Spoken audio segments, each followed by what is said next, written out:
Hello दोस्तों, नमस्कार। हमारे YouTube channel SS electrical knowledge में एक बार फिर से आप सभी लोगों का स्वागत है। आज हम लेकर आए हैं सिंगल फेस इंडक्शन मोटर के इम्पोर्टेंट एमसीक्यू क्वेश्चन जो हमारे आईटीआई सीवीटी एग्ज़ाम 2026 के लिए इम्पोर्टेंट है।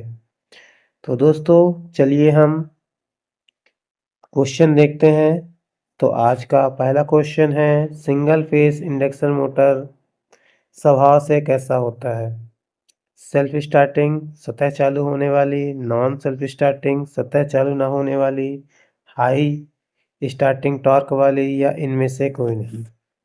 तो दोस्तों, जो हमारा सिंगल फेस इंडक्शन मोटर होता है वह सेल्फ स्टार्ट नहीं होता है, अतः स्वतः चालू होने वाली नहीं होती है। तो आंसर यहाँ पे क्या होगा? बी।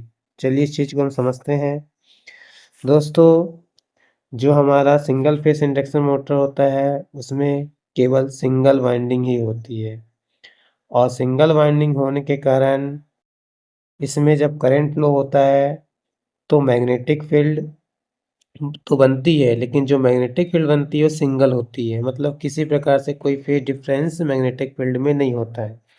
और जब फेज डिफरेंस मैग्नेटिक फील्ड में नहीं होता है तो वहाँ पे किसी प्रकार से रोटेटिंग मैग्नेटिक फील्ड नहीं बन पाती है, और रोटेटिंग मैग्नेटिक फील्ड नहीं बनने के कारण इसमें आपका टॉर्क नहीं बन पाता है और मोटर आपका स्टार्ट नहीं हो पाता है। इसलिए मोटर को सेल्फ स्टार्ट बनाने के लिए हम सिंगल फेस मोटर में एक वाइंडिंग और जोड़ते हैं जिसे हम स्टार्टिंग वाइंडिंग बोलते हैं, अर्थात वहाँ पे दो वाइंडिंग में विभाजित कर दिया जाता है सिंगल फेस वाइंडिंग को, जिससे वो सेल्फ स्टार्ट मतलब रोटेटिंग मैग्नेटिक फील्ड बना लेता है और मोटर स्टार्ट हो जाता है। तो अभी यहाँ पे हमारा आंसर जो होगा कि सिंगल फेस इंडक्शन मोटर स्वभाव से कैसी होती है, तो इसका आंसर जो होगा नॉट सेल्फ स्टार्ट, अर्थात सेल्फ स्टार्ट नहीं होती है।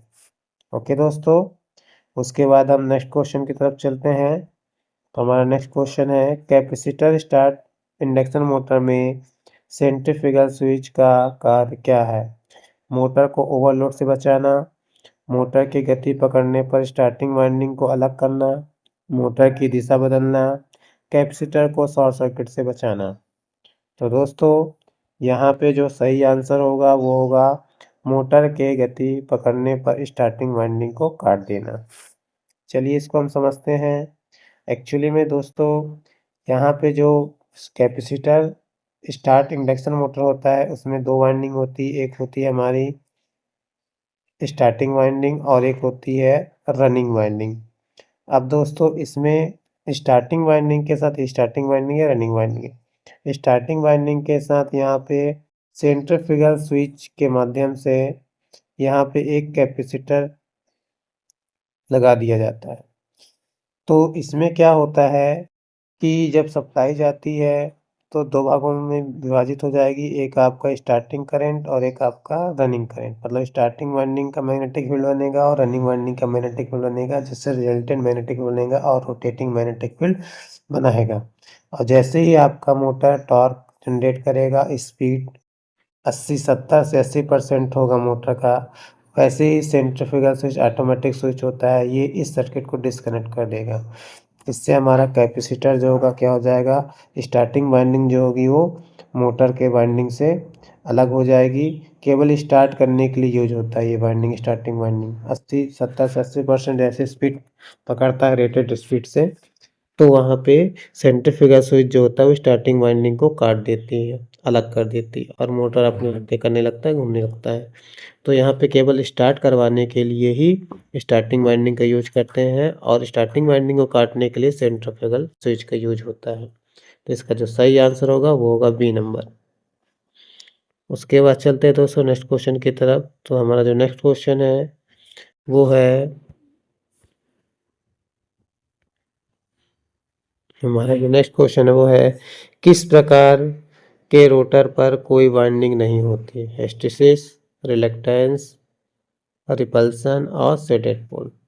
तो दोस्तों, यहाँ पे हमारा जो सिंगल फेस मोटर है उसमें एक प्रकार से रिलक्टेंस और रिपल्सन ये आपका रिलक्टेंस मोटर में किसी भी प्रकार का रोटर पर कोई वाइंडिंग नहीं होता है। शेडेड पोल में शेडेड कॉइल होता है, रिपल्सन में भी होता है और हिस्टैरिसीस में भी आपके वाइंडिंग होती है, जो हिस्टैरिसीस मटेरियल से बनाया जाता है। तो रिपल्सन में आपका किसी प्रकार से रिपल्सन एक्चुअली में क्या होता है दोस्तों, इसका जो रोटर होता है, रोटर में लोहे के इंसुलेशन लेमिनेशन करके बनाया जाता है। लोहे के इंसुलेशन लेमिनेशन करके बनाया जाता है, जो रेजिस्टेंस प्रिंसिपल पर काम करता है, इसलिए इसे क्या बोलते हैं, रिपल्सन मोटर। तो आंसर जो होगा वो सी नंबर। उसके बाद नेक्स्ट क्वेश्चन है हमारा 5वें नंबर का, वो है शेडेड पोल मोटर की दक्षता लगभग कितनी होती है? 50 से 70%, 70 से 80%, 80 से 95% और 5 से 35%।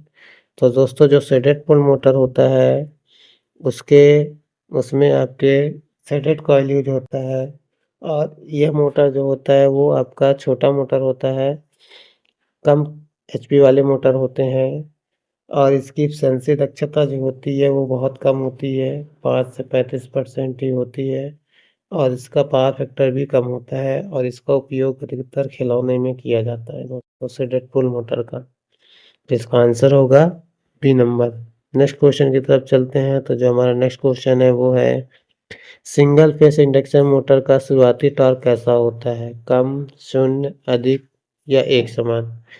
तो सिंगल फेस मोटर का जो स्टार्टिंग टॉर्क है वो हमेशा क्या होता है, शून्य होता है, क्योंकि सिंगल फेस इंडक्शन मोटर क्या होता है, नॉट सेल्फ स्टार्ट होता है। क्या होता है? नॉट सेल्फ स्टार्ट होता है, और नॉट सेल्फ स्टार्ट होने के कारण वो शुरू में स्टार्ट नहीं होता है, इसलिए शुरुआती टॉर्क हम इसको क्या बोल सकते हैं, शून्य बोल सकते हैं दोस्तों। तो ये 6वें नंबर का क्वेश्चन है और आंसर भी है इसका। उसके बाद नेक्स्ट क्वेश्चन है वो है सिंगल फेस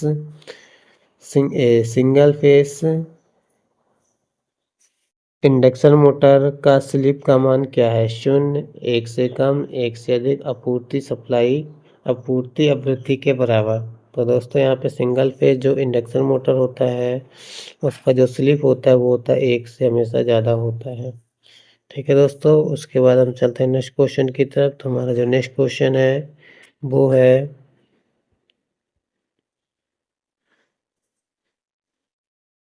ये इस प्रकार से। हमारा जो नेक्स्ट क्वेश्चन है वो है एक छाया के ध्रुव अर्थात शेडेड पोल मोटर का आरंभिक टॉर्क किसके द्वारा उत्पन्न होता है? छायांकित कुंडल अर्थात शेडेड पोल वाइंडिंग, या फिर मुख्य वाइंडिंग, या छायांकित कुंडल या मुख्य वाइंडिंग, दोनों में से या उपरोक्त में से कोई नहीं। तो दोस्तों जो हमारा शेडेड पोल मोटर होता है कुछ इस प्रकार से होता है। जैसे इसके रोटर यहाँ पे स्टेटर पर पोल पर शेडेड की रिंग लगा दी जाती है, जिसके कारण आपका जो इसमें आरंभिक टॉर्क होगा वो शेडेड या फिर छायांकित कुंडल के कारण ही होता है। तो आंसर क्या हो जाएगा इसका? B number. उसके बाद चलते हैं दोस्तों नेक्स्ट क्वेश्चन की तरफ। निम्नलिखित में से किस प्रकार का सिंगल फेस मोटर में सबसे ज़्यादा आरंभिक टॉर्क होगा? शेडेड पोल मोटर, संधारित्र प्रेरित मोटर, संधारित्र रन मोटर, या विभाजित चरण मोटर। तो दोस्तों यहाँ पे आरंभिक टॉर्क की बात की है, तो जो हमारा सिंगल फेस कैपेसिटर मोटर होता है स्टार्टिंग के लिए, है ना, तो वहाँ पे आपका सबसे ज़्यादा स्टार्टिंग टॉर्क होगा, क्योंकि कैपेसिटर का काम होता है टॉर्क ही बढ़ाना। तो स्टार्टिंग टॉर्क के लिए यहाँ पे जो आंसर होगा वो क्या होगा आपका? बी नंबर आंसर हमारा सही होगा। उसके बाद चलते हैं दोस्तों नेक्स्ट क्वेश्चन है हमारा निम्न में से कौन सी मोटर मिक्सी में प्रयोग की जाती है? Universal motor, hysteresis motor, reluctance motor, या रिपल्सन मोटर? तो इसका जो आंसर है दोस्तों वो है आपका यूनिवर्सल मोटर का उपयोग हम मिक्सी में करते हैं, क्योंकि इसकी स्पीड जो होती है बहुत ज़्यादा होती है ना, तो इसका यूज जो होता है वो मिक्सी में होता है यूनिवर्सल मोटर का। उसके बाद दोस्तों नेक्स्ट क्वेश्चन है इस प्रकार से। नेक्स्ट क्वेश्चन है हमारे पास किस मोटर में सबसे कम शोर होता है? Reluctance motor, hysteresis motor, shaded pole motor, या रिपल्सन मोटर?